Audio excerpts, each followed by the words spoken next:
Hi hello ನಮಸ್ಕಾರ, welcome back to my channel.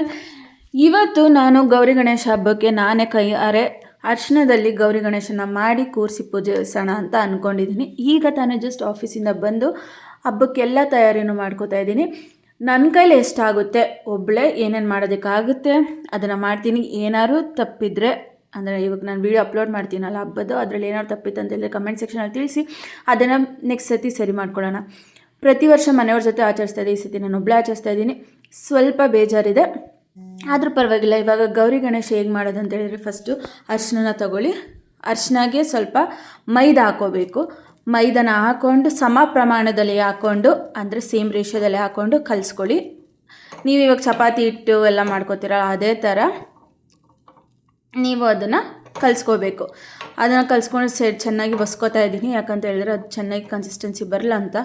ಇವಾಗ ಈ ಥರ ಆಗಿದೆ. ಅದನ್ನು ಒಂದು 10-15 ನಿಮಿಷ ಹಾಗೆ ಸೈಡಲ್ಲಿ ಇಡಿ.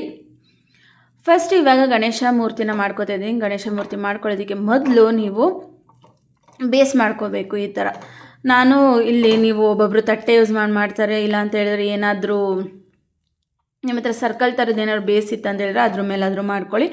ನೀವು ಹೇಗಾದರೂ ಮಾಡ್ಬೋದು. ನಾನು ಕೈಯಲ್ಲಿ ಮಾಡ್ತಾಯಿದ್ದೀನಿ, ಚಪಾತಿನ ತಟ್ಟೋ ಥರ ತಟ್ಟಿ ಮಾಡ್ತಾಯಿದ್ದೀನಿ. ನೀವಿಲ್ಲಿ ನೋಡ್ಬೋದು ಬೇಸ್ನ ರೆಡಿ ಮಾಡಿದ್ದೀನಿ. ಅಂದರೆ ನನಗಿನ್ನೂ ಯಾವುದೇ ಥರ ಏನೋ ಐಡಿಯಾ ಇಲ್ಲ ಯಾವ ಥರ ಗಣಪತಿ ಮೂರ್ತಿ ಬರುತ್ತೆ ಅಂತ. ಆದಷ್ಟು ನನಗೆ ಮನಸ್ಸಿಗೆ ಹೇಗೆ ಬರುತ್ತೆ ಆ ಥರ ನಾನು ಪ್ರಯತ್ನ ಪಡ್ತಾಯಿದ್ದೀನಿ ಮಾಡೋದಕ್ಕೆ.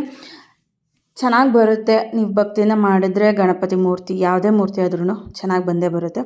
ಪ್ರತಿ ವರ್ಷವೂ ಹಬ್ಬನ ನಾನು ಮನೇಲಿನೇ ಆಚರಿಸ್ತಾ ಇದ್ದೆ. ಈ ವರ್ಷ ಒಬ್ಬಳೇ ಆಚರಿಸ್ತಾ ಇದ್ದೀನಿ. ಸ್ವಲ್ಪ ಬೇಜಾರಾಗ್ತಿದೆ, ಆದ್ರೂ ನಾನು ಒಬ್ಬಳೇ ಆಚರಿಸ್ತಾ ಇದ್ದೀನಲ್ಲ, ಅಷ್ಟು ಅಟೆನ್ಷನ್ ಕೊಟ್ಟು ಅಂತ ಖುಷಿ ಆಗ್ತಿದೆ. ಯಾಕಂತ ಹೇಳಿದರೆ ಎಲ್ಲರೂ ಈಗ ಇಂಡಿವಿಜುವಲ್ ಆಗಿರೋರು ಎಲ್ಲರೂ ಏನು ಹಬ್ಬ ಆಚರಿಸಲ್ಲ, ಆದರೆ ನಾನು ಒಂದು ಖುಷಿಯಲ್ಲಿ ಆಚರಿಸ್ತಾ ಇದ್ದೀನಿ. ಇವಾಗ ಇಲ್ಲಿ ಮೆಜರಿಂಗ್ ಕಪ್ ತೊಗೊಂಡಿದ್ದೀನಿ. ಸೊ ಇವಾಗ ಕೈ, ಕಾಲು ಇದು ಮತ್ತು ಕಿವಿ ಇದನ್ನೆಲ್ಲ ಮೆಜರ್ ಮಾಡ್ಕೊಳ್ಳೋದಕ್ಕಂತ ಮೆಜರಿಂಗ್ ಕಪ್ನ ಯೂಸ್ ಮಾಡೋಣ ಅಂತ ಅಂದ್ಕೊಂಡಿದ್ದೀನಿ. ಇವಾಗ ಕಾಲು ಮಾಡೋಣ ಅಂತ ಅಂದ್ಕೊಂಡಿದ್ದೀನಿ ಮೊದಲು. ಅದಕ್ಕೋಸ್ಕರ ಮೆಜರ್ಮೆಂಟ್ ಕಪ್ ಆವಾಗಲೇ ತೋರಿಸ್ದಂಗೆ ಮೆಜರ್ಮೆಂಟ್ ಕಪ್ಪಲ್ಲಿ ಎಷ್ಟು ಬೇಕೋ ಅಷ್ಟು ಹಿಟ್ಟನ್ನ ತೊಗೊಂಡಿದ್ದೀನಿ. ನೀವು ಅಲ್ಲಿ ವೀಡಿಯೋದಲ್ಲಿ ನೋಡ್ಬೋದು ಎಷ್ಟು ಹಿಟ್ಟು ತೊಗೊಂಡಿದ್ದೀನಿ ಅಂತ. ಅದಕ್ಕೆ ಮೊದಲು ಕಾಲು ಮಾಡ್ಕೋತಾ ಇದ್ದೀನಿ. ಕಾಲನ್ನ ಯಾವ ರೀತಿ ಮಾಡ್ತಾ ಇದ್ದೀನಿ ಅಂತ ಅದನ್ನು ಚೆನ್ನಾಗಿ ಲಡ್ಡು ಥರ ರೌಂಡ್ ಮಾಡ್ಕೊಳ್ಳೋ ಅಲ್ಲ, ನಾನು ಹೇಗೆ ಮಾಡ್ತಾ ಇದ್ದೀನಿ ಅಂತ ನಾನು ಹೇಗೆ ತೋರಿಸ್ತಾ ಇದ್ದೀನಿ. ಅದನ್ನು ನಾನು ಭಕ್ತಿಯಿಂದ ಮಾಡ್ತಾಯಿದ್ದೀನಿ. ನೋಡೋಣ ಲಾಸ್ಟಲ್ಲಿ ಹೇಗೆ ಬರುತ್ತಂತ. ಸೊ ಇವಾಗ ನಾನು ಫಸ್ಟು ಕಾಲು ಮಾಡಿಕೊಂಡೆ. ಕಾಲು ಮಾಡ್ಕೊಂಡು ಕೂರಿಸ್ದೆ, ಆದರೆ ಯಾಕೋ ಹೊಟ್ಟೆ ಇಡೋದಕ್ಕೆ ಜಾಗ ಸಾಕಾಗಲ್ಲ ಅನಿಸ್ತು. ಅದಕ್ಕೆ ಫಸ್ಟ್ ಹೊಟ್ಟೆನೇ ಮಾಡ್ಕೊಬಿಡೋಣ ಅಂತೇಳಿ ಕಾಲಿಗೆ ಎಷ್ಟು ತೊಗೊಂಡಿದ್ದೆ ಅದಕ್ಕಿಂತ 2ರಷ್ಟು ಹಿಟ್ಟನ್ನ ತೊಗೊಂಡು ಲಡ್ಡು ಥರ ಅದನ್ನು ಉಂಡೆ ಮಾಡ್ಕೋತಾ ಇದ್ದೀನಿ. ಯಾಕಂತ ಹೇಳಿದರೆ ಗಣಪತಿ ಅಂದ್ರೇ ಡೊಳ್ಳು ಹೊಟ್ಟೆ, ಅದೇನೇ ಲಕ್ಷಣ ಗಣಪತಿಗೆ. ಅದಕ್ಕೋಸ್ಕರ ಇವಾಗ ಅದನ್ನು ನೀಟಾಗಿ ಉಂಡೆ ಮಾಡ್ಕೋತಾ ಇದ್ದೀನಿ. ನಿಮಗೆ ಏನಾದರೂ ಕ್ರ್ಯಾಕ್ ಬಂತಂತ ಹೇಳಿದರೆ ನೀವು ಸ್ವಲ್ಪ ನೀರನ್ನ ಹತ್ಕೊಂಡು ಅದನ್ನು ಕ್ರ್ಯಾಕ್ ಮೇಲೆ ನೀವು ಅದನ್ನು ಸವರಿದಾಗ ಅದು ಕ್ರ್ಯಾಕು ಕೂಡ ಏನಾಗುತ್ತೆ, ಸಾಫ್ಟ್ ಆಗುತ್ತೆ, ಕ್ರ್ಯಾಕ್ ಬಿಡೋದಿಲ್ಲ. ಇವಾಗ ಫಸ್ಟ್ ಹೊಟ್ಟೆ ಕೂರಿಸ್ಕೊಂಡು ಆಮೇಲೆ ಕಾಲು ಕೂರಿಸ್ಕೊತೀನಿ. ನೀವು ನೋಡ್ಬೋದು ಎಲ್ಲೆಲ್ಲಿ ಕ್ರ್ಯಾಕ್ ಬಂದಿತ್ತು. ನಾನು ಅಲ್ಲಿಗೆಲ್ಲ ಲೈಟಾಗಿ ಕೈಗೆ ನೀರು ಮಾಡಿಕೊಂಡು ಒದ್ದೆ ಮಾಡಿಕೊಂಡು ಅದನ್ನು ಮೆಲ್ಲಗೆ ಸವರ್ತಾ ಇದ್ದೀನಿ. ಅದಕ್ಕೋಸ್ಕರ ಅದು ಕ್ರ್ಯಾಕ್ ಎಲ್ಲ ಹೋಗುತ್ತಾ ಅಂತ ಹೇಳಿ. ನೀವು ಅದನ್ನು ಕೂರಿಸ್ಕೋವಾಗಲೇ ಗಟ್ಟಿಯಾಗಿ ಕೂರಿಸ್ಕೊಬಿಡಿ, ಇಲ್ಲ ಅಂತ ಹೇಳಿದ್ರೆ ಒಂದ್ಸತಿ ಒಣಗೋದ ಮೇಲಿಂದ ಅದು ಬಿದೋಗೋ ಚಾನ್ಸಸ್ ತುಂಬ ಇರುತ್ತೆ. ಇವಾಗ ಆವಾಗಲೇ ಮಾಡಿಟ್ಕೊಂಡಿರೋ ಕಾಲು, ಗಣಪತಿ ಕಾಲು ಏನಿತ್ತು ಅದನ್ನು ಹಾಕ್ತಾಯಿದ್ದೀನಿ. ನಾನು ಬೇಸ್ ಸ್ವಲ್ಪ ದೊಡ್ಡದಾಗಿ ಮಾಡ್ಕೋಬೇಕಿತ್ತು. ಹೊಟ್ಟೆನ ಕಾಲು ಕೂರಿಸಿ ಆಮೇಲೆ ಹೊಟ್ಟೆ ಕೂರಿಸ್ಬೇಕಿತ್ತು ನಾನು ಅಂದ್ಕೊಂಡಿದ್ದು. ಅದ್ರ ಬೇಸ್ ಚಿಕ್ಕ ಆಗಿರೋದ್ರಿಂದ ಫಸ್ಟು ಹೊಟ್ಟೆ ಹಾಕಿ ಆಮೇಲೆ ಅದಕ್ಕೆ ಕಾಲನ್ನ ಅಟ್ಯಾಚ್ ಮಾಡ್ತಾಯಿದ್ದೀನಿ. ಗಣಪತಿ ಕಾಲನ್ನ ಈಗೋ ಕರೆಕ್ಟಾಗಿ ಅದನ್ನು ಕುಣಿಸಿದ್ದೀನಿ. ಇವಾಗ ಪಂಚೆ ಥರ ಏನು ನನ್ನ ಹತ್ರ ಏನು ಟೂಲ್ಸ್ ಇರಲಿಲ್ಲ, ಅದಕ್ಕೋಸ್ಕರ ನಾನು ಮ್ಯಾಚ್ ಸ್ಟಿಕ್ಕಲ್ಲೇ ನಾನು ಅದಕ್ಕೆ ಪಂಚೆ ಥರ ಮಾಡ್ಕೋತಾ ಇದ್ದೀನಿ. ನನಗೆ ಹೇಗೆ ಬರುತ್ತೋ ಏನು ಐಡಿಯಾ ಅದೇ ಥರ ಮಾಡ್ಕೋತಾ ಇದ್ದೀನಿ. ಹೇಗಿತ್ತು ಅಂತ ಹೇಳಿ ನೀವು ಕಾಮೆಂಟ್ ಬಾಕ್ಸಲ್ಲಿ ತಿಳಿಸ್ಬೇಕು ಆಯಿತಾ. ಕೊನೆಯಲ್ಲಿ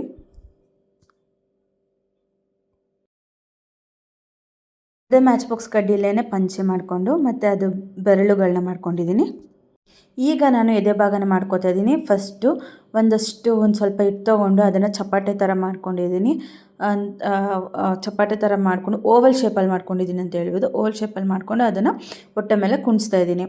ಆಮೇಲಿಂದ ಅದಕ್ಕೆ ಎದೆ ಥರ ಶೇಪ್ ಕೊಡ್ತೀನಿ. ಈಗ ಎದೆ ಭಾಗನ ಕುಣಿಸಾಯಿತು. ಇವಾಗ ಕೈ ಮಾಡ್ಕೋತಾ ಇದ್ದೀನಿ. ಎದೆ ಭಾಗ ಕುಣಿಸಾಯಿತು, ಅದಕ್ಕೆ ಶೇಪ್ನ ಆಮೇಲಿಂದ ಕೊಡ್ತೀನಿ. ಈಗ ಕೈ ಹೇಗೆ ಮಾಡ್ಕೋತಾ ಇದ್ದೀನಿ ಅಂತ ಹೇಳಿದ್ರೆ ಭಾರಿ ಸುಲಭ. ಅದನ್ನು ಹಾಗೆ ಒಸ್ಕೊಂಡು ಚಪಾತಿ ಒಸ್ಕೊತಿರಲ್ಲ ಆ ಥರ ಒಸ್ಕೊಂಡು ಅದನ್ನು ಫಸ್ಟು ಕೈನ ಕುಣ್ಸ್ಕೊತಾ ಇದ್ದೀನಿ. ಅದನ್ನು ಕುಣಿಸಿ ಹೇಗಿರುತ್ತೆ ಅಂತ ತೋರಿಸ್ತೀನಿ. ತಲೆನ ಹಾಗೆ ಕುಣ್ಸೋದಕ್ಕೆ ಟ್ರೈ ಮಾಡ್ತಿದ್ದೀನಿ, ಏನು ಕಡ್ಡಿ ಸಪೋರ್ಟ್ ಇಲ್ಲದೆ ನೋಡೋಣ.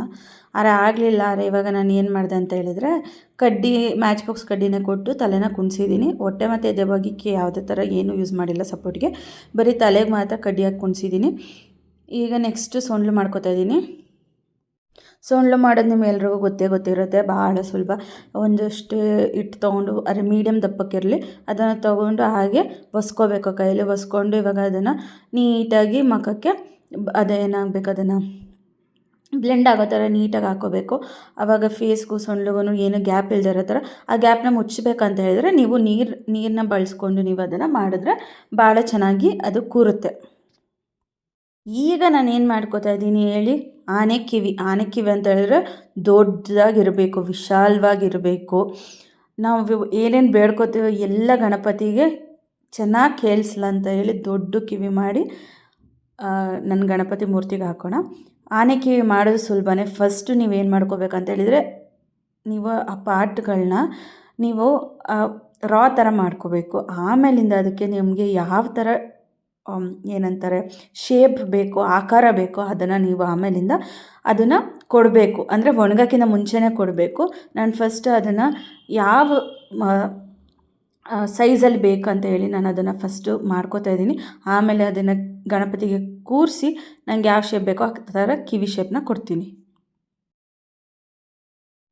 ನೋಡಿ, ನನ್ನ ಗಣಪತಿಗೆ ಎಲ್ಲ ರೆಡಿಯಾಗಿದೆ, ಆದರೆ ಇನ್ನೂ ಶೇಪ್ ಮಾಡೋದು ತುಂಬ ಬಾಕಿ ಇದೆ. ಇವಾಗ ಕಿವಿನ ಕುಣಿಸ್ತಾ ಇದ್ದೀನಿ. ಅದು ನಾನು ಅಲ್ಲಿ ಗಮ್ಮೇನು ಯೂಸ್ ಮಾಡಿಲ್ಲ, ಏನಿಲ್ಲ. ಜಸ್ಟ್ ನೀರು ಮತ್ತು ಹಾಗೆಯೇ ಅದನ್ನು ನೀಟಾಗಿ ನೀವು ಏನೇ ಮಾಡಿದ್ರೂ ಅದು ದೇವರಿಗೋಸ್ಕರ ಮಾಡಬೇಕಾದ್ರೆ ಸ್ವಲ್ಪ ಭಕ್ತಿಯಿಂದ ಮಾಡಿ. ಆಗ 100% 200% ಪಕ್ಕ ಚೆನ್ನಾಗಿ ಬಂದೇ ಬರ್ತೈತೆ. ಇಲ್ಲ ನೀವೇನಾದರೂ ಅರಿಬರಿಲಿ ಹೆಂಗೆಂಗೋ ಮಾಡೋಕ್ಕೋದ್ರೆ ಅದು ಪಕ್ಕ ಚೆನ್ನಾಗಿ ಬರೋದಿಲ್ಲ, 100% ಬರೋದಿಲ್ಲ.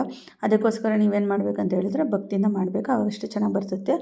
ಈಗ ನಾನು ಎದೆ ಭಾಗನೂ ಕೂಡ ಶೇಪ್ ಮಾಡ್ಕೊಂಡಿದ್ದೀನಿ, ನೀವು ಅಲ್ಲಿ ನೋಡ್ಬೋದು.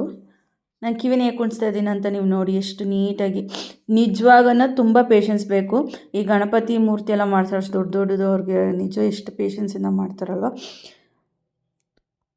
ಈಗ ನೀವು ನೋಡ್ಬೋದು, ಹೊಟ್ಟೆಗೆ ಒಕ್ಲಾಕಿದ್ದೀನಿ ಮತ್ತು ಸೊಂಡ್ಲನ್ನ ಕರೆಕ್ಟಾಗಿ ಮಾಡಿದ್ದೀನಿ, ಸೊಂಡ್ಲಿಗೆ ಶೇಪ್ ಕೊಟ್ಟಿದ್ದೀನಿ, ಕಿರೀಟ ಕೂರಿಸ್ತಾ ಇದ್ದೀನಿ. ಇವಾಗ ನಾವು ಯಾವಾಗನೂ ಏನು ಮಾಡ್ತಿದ್ವಿ ಅಂತ ಹೇಳಿದ್ರೆ, ಈಗ ಅದೇನು ಕಟ್ತಾರಲ್ಲ, ಏನಂತಾರೆ ಅದಕ್ಕೆ, ಶಲ್ಯ ಏನೋ ಕಟ್ತಾರಲ್ಲ ತಲೆಗೆ, ಅದಕ್ಕೆ ಏನಂತಾರೆ ಮರ್ತೋಗ್ಬಿಟ್ಟೆ. ಆ ಥರ ಪೇಟ ಥರ ಹಾಕಿ ಕೂರಿಸ್ತಾ ಇದ್ವಿ. ಆದರೆ ಈ ಸತಿ ನಾನು ಕಿರೀಟನ ಹಾಕೋಣ ಅಂತ ಅಂದ್ಕೊಂಡಿದ್ದೀನಿ. ಕಿರೀಟ ಮಾಡೋದು ತುಂಬ ಬ್ಯಾಲೆನ್ಸ್ ಇದೆ, ಇಷ್ಟೇ ಅಲ್ಲ, ಮುಂದೆ ನೋಡಿ ಹೇಗೆ ಬರುತ್ತೆ ನನ್ನ ಗಣಪ ಅಂತ. ಕಿರೀಟನ ಬಿಲ್ಡ್ ಮಾಡ್ತಾ ಇದ್ದೀನಿ. ಅಂದರೆ ಅಲ್ಲಿ ಇಲ್ಲಿ ನೋಡಿರ್ತೀವಲ್ಲ ವೀಡಿಯೋಸು, ಫೋಟೋಸು ಮತ್ತು ಗಣಪತಿ ಮೂರ್ತಿಗಳು, ಅದಕ್ಕೆ ನಮ್ಮದೇ ಒಂದು ಇಮ್ಯಾಜಿನೇಷನ್ನಲ್ಲಿ ಕಿರೀಟನ ಬಿಲ್ಡ್ ಮಾಡ್ತಾಯಿದ್ದೀನಿ. ಹೇಗೆ ಬರುತ್ತೆ ಏನಂತ ನೋಡೋಣ. ನನ್ನ ಪ್ರಕಾರ ತುಂಬ ಚೆನ್ನಾಗಿ ಬರುತ್ತೆ.